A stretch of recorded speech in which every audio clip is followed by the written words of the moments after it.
Mucus clearance device is a simple handheld device used to help remove mucus from the lungs. It consists of a hardened plastic mouthpiece at one end, a plastic protective perforated cover at the other end, and a high-density stainless steel ball resting in a plastic cone on the inside. When air is exhaled into the flutter, the ball rolls along the cone wall. This allows air to escape and causes the pressure to drop in the mouthpiece. The ball then rolls back to its previous position and once again blocks the conical canal. This cycle repeats continuously, causing airway vibrations generated at a frequency between 6 and 20 Hertz. The optimal position of the flutter can be found by angling it up or down, and resonance effects can be checked by applying a hand to the chest and or back. The flutter helps dislodge mucus from the airways and provides airway stabilization for the upward mobilization of mucus. This is accomplished by incorporating 3 important respiratory therapy features into the flutter: PEP, airway oscillation, and flow acceleration. No other airway clearance modality offers these 3 important features simultaneously. Research has demonstrated the mucus clearing effectiveness of the flutter. In a study at University Hospitals, Cleveland, Ohio, Flutter was shown to be nearly 4 times more effective than voluntary cough or postural drainage and mucus clearance for cystic fibrosis patients, who typically pose the greatest challenge for mucus clearance. Before discussing how the flutter works, let's look at the need for airway clearance. In the lungs, secretions accumulate in the airways and cause complications that impair pulmonary physiology. These complications include infections, a decrease in pulmonary function and exercise tolerance, an increase in cough and breathing effort, and even sleep hindrance. A daily routine of airway clearance can assist in preventing these complications. Chest physiotherapy, CPT, has been the standard method of mucus clearance since the early 1900s. But CPT has its drawbacks. CPT requires that a second person perform the therapy, thereby increasing the cost of therapy and reducing the patient's flexibility to receiving therapy. Further, over an extended period of time, the caregiver risks developing orthopedic problems. For the patient, CPT can be uncomfortable and is time-consuming, with most sessions taking 20 to 30 minutes, 2 or 3 times a day. Due to these drawbacks, the lack of patient compliance with CPT has long been seen as an issue of concern. Even mechanical devices have drawbacks. They are expensive, less portable, and experience mechanical breakdowns that interrupt the daily treatment schedule. Flutter avoids all of these problems without introducing any new problems, and is nearly 4 times more effective. The Flutter is convenient, easy to use, small, lightweight, and portable. It provides patients more independence than they ever have had. They control their own therapy because they are no longer dependent on another person, and they can use a Flutter anytime, anywhere. Also, the long life expectancy of the Flutter makes it a very cost-effective mucus clearance device, especially when compared to the cost of other airway clearance modalities. What makes the Flutter mode of operation unique from other modalities? Only the Flutter offers all 3 of these important features simultaneously: PEP, airway oscillation, flow acceleration. PEP, positive expiratory pressure, is applied to the lungs by exhaling against a resistance, primarily intended to decrease or prevent the airways from collapsing. The disadvantage of conventional fixed orifice PEP is that the clinician must select a resistance that will result in the desired PEP. Also, the patient will usually experience high pressure at the beginning of exhalation, possibly greater than 100 centimeters of water, and low to non-existent pressure at the end of exhalation. The Flutter eliminates these negative factors. Again, observe the action of the ball along the side of the cone. The larger the expiratory volume and flow, the higher the ball will rise up the side of the cone, thereby increasing the hole size in the cone. When expiratory volume and flow are low, the ball will rise only slightly upward along the side of the cone, resulting in a smaller hole size. This key feature of the flutter results in a more constant PEP level, whether expiratory flows and volumes are high or low. It prevents high pressure at the beginning of exhalation, allows for PEP to continue even at low volumes and flows, and allows the patient to maximize expiratory flow at any point in the expiratory phase, thus facilitating upward movement of mucus. This can be demonstrated with a quality pressure manometer placed in line with the flutter. The observed pressure is constant at 18 to 22 centimeters of water throughout exhalation, considered by most clinicians to be the ideal pressure to stabilize the airways of most patients. It should be noted that a forceful exhalation can result in high pressures at the beginning of exhalation even with a flutter, but not in an excessive range. Also, a patient with extremely low expiratory volumes and flows may experience difficulty in overcoming the resistance of the ball in the flutter. But this limitation occurs only in a small percentage of patients and frequently can be corrected with experience. Since CPT is applied externally, a significant loss in vibration intensity occurs between the outside of the chest and the airways, where the maximum intensity of the vibration is needed. Vibrations in the ideal range of 8 to 16 Hertz produce maximum resonance of the pulmonary system. A key benefit of flutter is that vibrations are applied internally to the airways, and the flutter angle can be adjusted to achieve the ideal frequency of resonance. Finally, flutter offers flow acceleration. During exhalation, through the flutter with each rise and fall of the ball, a pulsating flow occurs in the airways. Observe the ball occluding the opening of the cone. This blocks flow and increases pressure in the lungs and airways. Next, observe the ball riding along the side of the cone. This provides an opening of the hole and allows increased flow and decreased pressure. Finally, the sequential result of both positions allows intermittent pulsating of expiratory flow and pressure at a frequency determined by proper angling of the flutter for maximum resonance effect.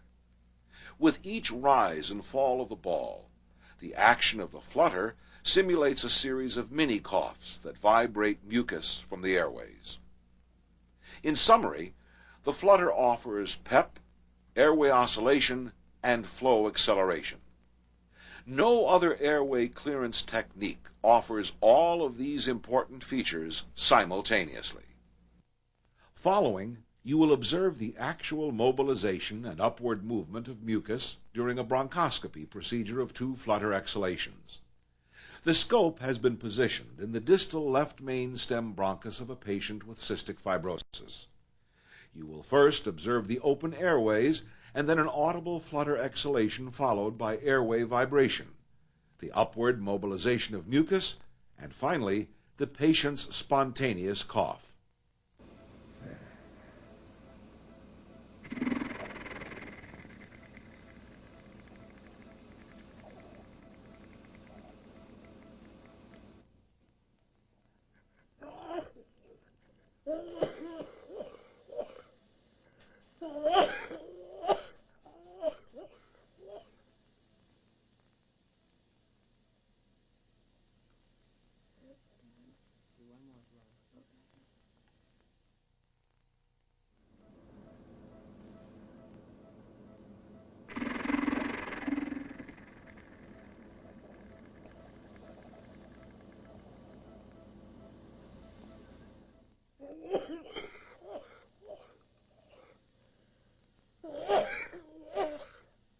Having observed the direct effect of the flutter on airway mucus mobilization, we will now proceed to an instructional demonstration on flutter patient training. Proper use of the flutter is important for successful therapy. Although there are different flutter techniques, the one presented here is used most often. First, show the patient the individual flutter components. Next, explain how the flutter works, why the ball bounces and rolls, how this causes airway vibrations that loosen mucus, how pressure aids in keeping the airways open, and finally, why this all results in moving mucus progressively up the airways to be expectorated.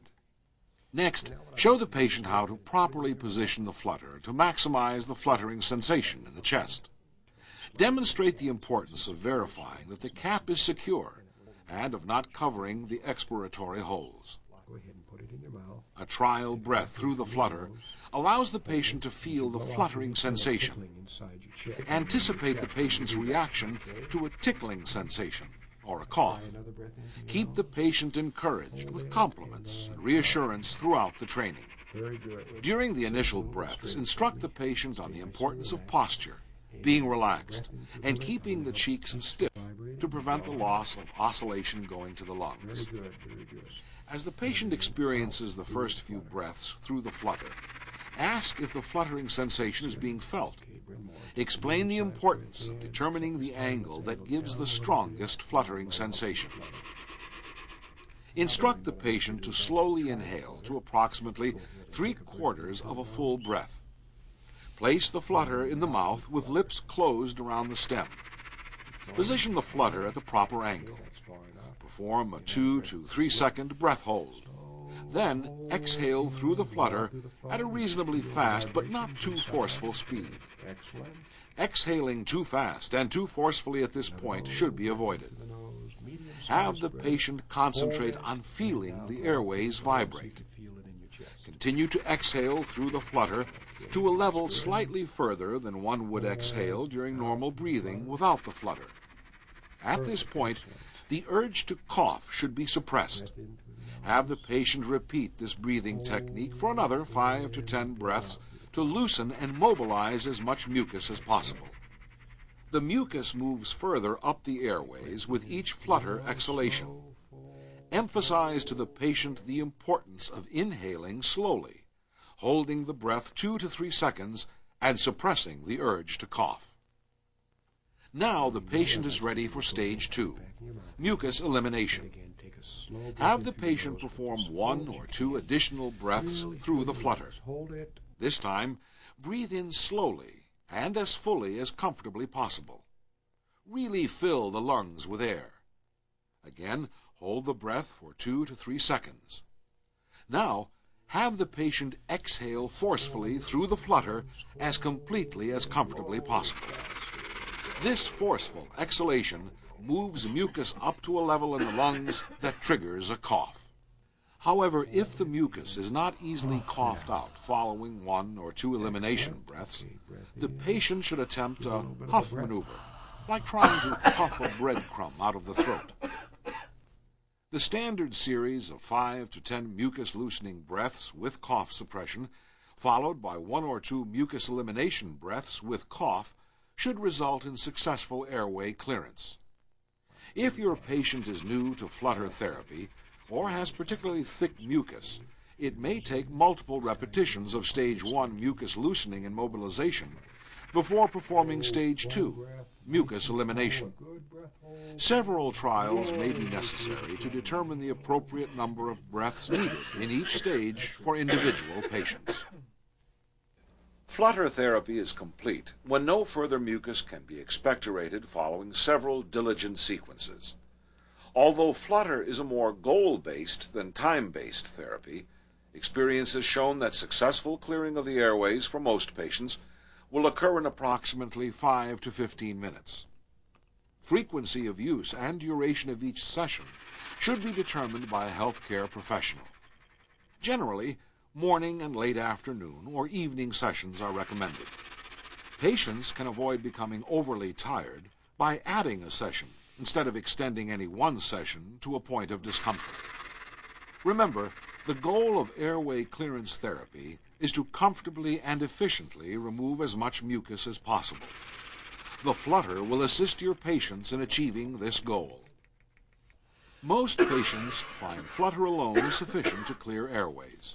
However, CPT, including clapping and vibration, can be performed before or after flutter therapy as well as using the flutter in various gravity positions. This is also true for mechanical vest therapy, Huff maneuver, and therapeutic exercise routines. Excellent. The ultimate goal is to find and perfect the therapy or combination of therapies most beneficial and convenient to perform regularly, with mucus production being the key factor in assessing overall effectiveness. The flutter is recommended for single patient use only. Patients should clean their flutter after each session to remove moisture and mucus. Disassemble and rinse all components with tap water. Every 2 days the flutter should be cleaned with mild soap or detergent. Chlorine bleach or chlorine-containing products, such as dishwashing detergent, should not be used. Then, at regular intervals, thoroughly disinfect the flutter. This can be done at home by placing the disassembled, already cleaned components in a solution of 1 part white vinegar to 3 parts tap water for 15 minutes. Always wipe with a clean towel, reassemble, and store in a clean, dry location. The flutter is indicated for the removal of mucus from the lungs of patients with cystic fibrosis, bronchitis, and bronchiectasis. In the U.S., it is available only by prescription. Airway clearance therapy, performed properly with the flutter, has shown to be effective for mucus elimination. Any therapy, however, is only as good as the patient's willingness to perform it at the frequency prescribed. The flutter, used alone or in combination with other therapies, should greatly enhance the efficiency of mucus clearance, an extremely important aspect of pulmonary care.